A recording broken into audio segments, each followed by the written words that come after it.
Okay. Ooh, okay. I hope you guys okay, I hope you guys can see what I'm doing. I'm going to do a quick video on how I cut up a prime rib. So this is my prime rib from Fresh Grocer. I always try to get the biggest, nicest looking one that I can find. So like I look for as much marbling and intramuscular fat as I can find. And then also I look at the weight to see which one is the heaviest, but not only the heaviest, but when I pick one, I also like to imagine how many steaks I can get out of it. So like I also look at the width of it, right? So I like about 1-inch steaks. So when I looked at this one, I said I can get 1, 2, 3, 4, maybe 5 out of this, right? If not just 4 slightly bigger ones. So I was, and I just kind of determine which one I want based on how many steaks I can get out of it for the same price, right? Like if I can get 4 steaks as opposed to 5, because really, since these are bone in, it might be a little bit heavier. Like, I don't know, the bones might be heavier. I don't really know, but I just imagine like how many steaks I can get out of one. So the first thing that you want to do is you want to cut out the bone. Let me grab my knife. So I have a knife. Let me sharpen it real quick. I do like to, I don't know how much of a difference this makes, but I do sharpen my knife. Not as often as I should, honestly. Okay, rinse that off. All right, so you want to start from here, and you want to look at where the bone starts and where it ends. And I just try to cut the bone runs this way. So I'm going to try to cut as close to the bone as I can. Stand it up like this and just start cutting. So cut as close to the bone as I can. If you feel a bone, just move your knife over, right? It doesn't have to be perfect because I do save the bone for either ribs. You can make beef ribs out of this, or I give it to my dog who absolutely adores these bones. And you don't have to do everything in like one swoop. I'm just kind of working my knife through. I kind of pull, see where I'm at, and kind of press on one side. And then I kind of look to see where am I in relation to where the bone is here now. So it looks like I might be getting a little bit too close. So I'll just kind of change the angle, come back around, and when I get to about done, I will change my angle and just cut across like this. So there you have 3 ribs, which my dog, if you can hear him in the background, will love. He would devour these raw. He will devour these cooked. You can also just season these up and cook them like regular ribs. So you have a rack of beef ribs there. Then I will, so as far as cutting this into steaks, I'm going to go ahead and again, I'm going to measure how many steaks I think I want out of this. I'm going to try and score the skin so I can cut in one piece. So 1, 2, 3, 4. So I'm really going to have to decide if I want 4 or 5 because it's really close. 1, 2, 3, 4. Let's go with, since I bought so many of these, 4 just seems like it's going to be real thick. They're going to be like 4 like really thick steaks, but you know what, let's go with 4. So if I'm going to cut this into 4ths, the easiest way to do that is to kind of score a line right down the middle. And because these sometimes come in like not perfectly straight segments, you might get one that's like a little bit crooked. You want to make sure that you're like following the line of the meat.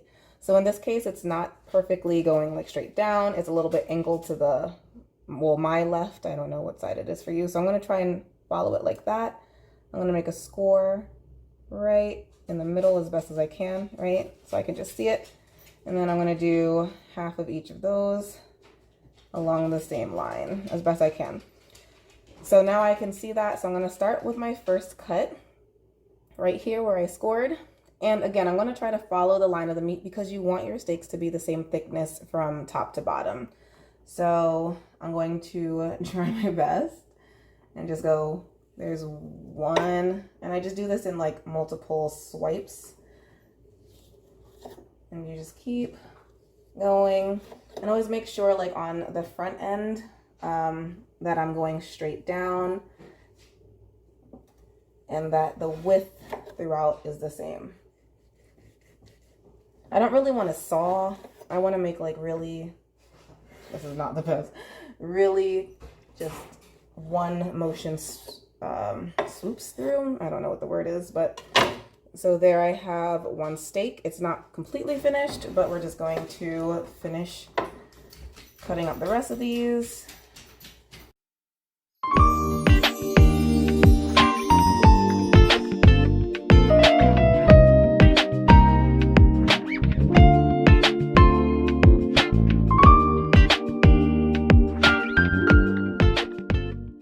The last thing that I like to do is I like to cut off, for the most part, this bottom piece as close as I can. I'll use this one. I'll move these to the side. So for this steak, this is just a little bit too much fat, and I like to make my own tallow. So I always keep a jar of tallow here. I get lots of beef and I cook with it often. I really don't need, I have all this fat in here and I have all this intramuscular fat. I don't need this bottom piece. So I will probably cut this. This one's a little bit tricky. I'll probably cut this right along there, and try to round it off. If I had a lot of skin here, which I don't on this one, then I would just cut that off too. But I do just try to take some of this bottom fat off.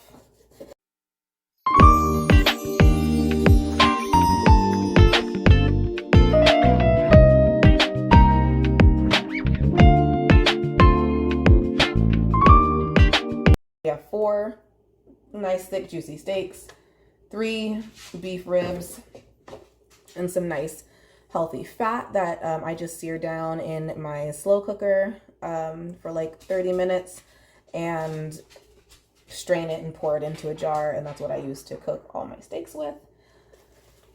So from here, I always make sure that I take off the packaging from my meat. Let me find some scissors.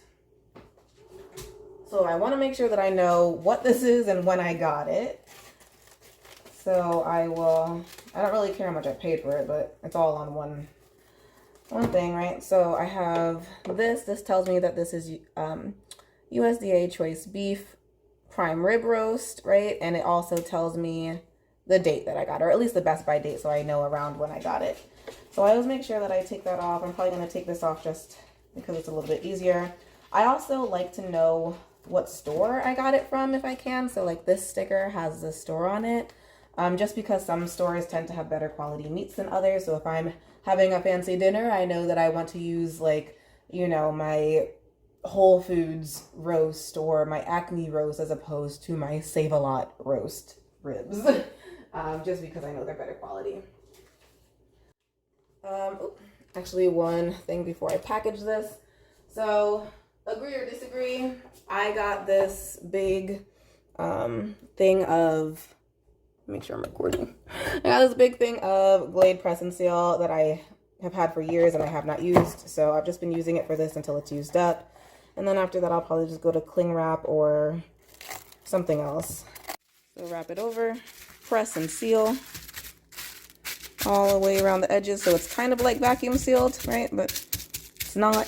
But as long as you get, you know, a good amount of the air out, then you shouldn't have to worry about freezer burn. So, and then I just kind of fold this side in. Oop, I'm all over the place. Fold this side in. So, I don't know, kind of like gift wrapping. Fold it in, boop, boop, boop. And then I fold my steak over and try to keep these tucked in. I don't know if I could do that with one hand. Let's see. Come on. Kind of like that. And that'll be one. And so I will do the rest of them and I will show you how I finish packing.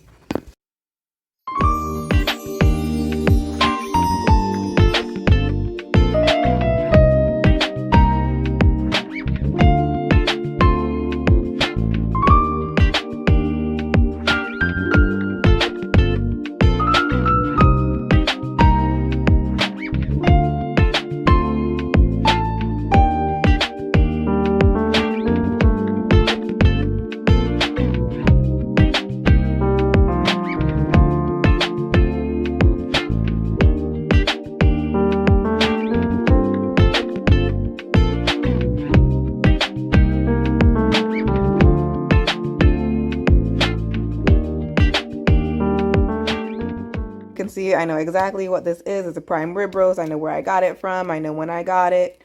Not that I care how much I spent on it, but I know I didn't spend $43 on this. I spent much, much less because there was a coupon, which was in the short. And I just take this. So this is the deep freezer that I scored from Home Depot. It was a Mega Chef. Mega Chef, I think, was like $159. I spent a total of like $100 on it because I had a gift card, a $50 gift card for Home Depot, and I've just been stacking these. So here's the one I just put in. Oh, let me show you. Let me show you my stockpile. I have that one. My Acme rib roast. Underneath that, I think those save a lot. Underneath that, let me see. I don't remember, but I have just been stacking these in, and there's at least 4 nice thick ribeyes in each of those packs, along with any other discounted meat or anything else that I got. Oh man, I wish I would have brought you guys with me. I don't know how those got in there. I got literally a bunch of these at half price from Aldi the other day. So these were like $1 and some change. I'm just going to store those in here. And a bunch of other things. So this has been a lifesaver. And just taking a look at what I have left to put away. So this one's much bigger. So I'm going to have to cut this one up. This is another rib roast. I got these 3-pound cases of ground chuck on clearance, manager special, yeah, for like $8 and some change. So I got to package those into like 1-pound packages, and a couple of other things that I got that I need to just transfer from my refrigerator freezer to my deep freezer now. And yeah, so once all of this is packed away, I will have lots more room in here, and I'll be excited. Hope that video helped.